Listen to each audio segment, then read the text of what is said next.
Hello everyone, welcome to stylish blouse designs. ఇది వచ్చేసి ఫ్రాక్స్కి కానీ లాంగ్ ఫ్రాక్స్కి కానీ మనం లెహంగాస్కి కానీ ప్రిల్స్ పెట్టుకుంటాం కదా నడుం దగ్గర, అవి స్ట్రైట్గా ఎలా వస్తాయి, అది కూడా ఒకే విత్తులో రావాలి, అందులోనూ నడుం సైజుకి రావాలి, ఒకటి హెచ్చులు తగ్గులు రాకుండా ఎలా స్టిచ్చింగ్ చేసుకోవాలి అనేది నేను ఈ వీడియోలో చెప్తున్నానండి.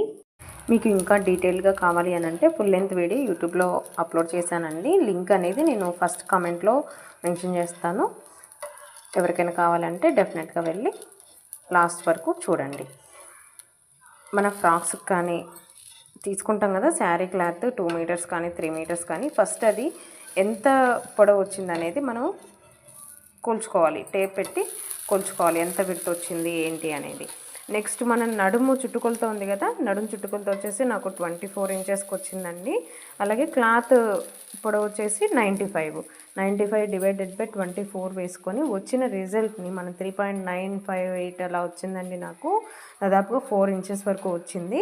ఇలా 4 ఇంచెస్కి మనము డాట్స్ అయితే పెట్టుకోవాలి. 4 ఇంచెస్కి కూడా డాట్స్ పెట్టుకొని ప్రిల్స్ అయితే పెట్టుకోవాలి. ఇలా 4 ఇంచెస్కి పెట్టుకొని 1 ఇంచెస్ తోటి మనము కుచ్చుళ్ళు అయితే స్టిచ్చింగ్ చేసుకోవాలి. వీడియోలో చూపిస్తున్న విధంగా కుచ్చుళ్ళు అయితే పెట్టుకోవాలి. ఇలా స్ట్రైట్గా స్టిచ్చింగ్ చేసుకున్నారు అని అంటే ఫ్రాక్స్కి కానీ లాంగ్ ఫ్రాక్స్కి కానీ ఫినిషింగ్ అనేది చాలా బాగా వస్తుందండి. మీరు కూడా ట్రై చేయండి, తప్పకుండా చాలా ఈజీగా వస్తుంది, ఫాస్ట్గా కూడా అయిపోతుంది, ఎటువంటి టెన్షన్ లేకుండా. ఫుల్ లెంత్ వీడియో యూట్యూబ్లో అప్లోడ్ చేస్తున్నాను, విజిట్ చేయండి.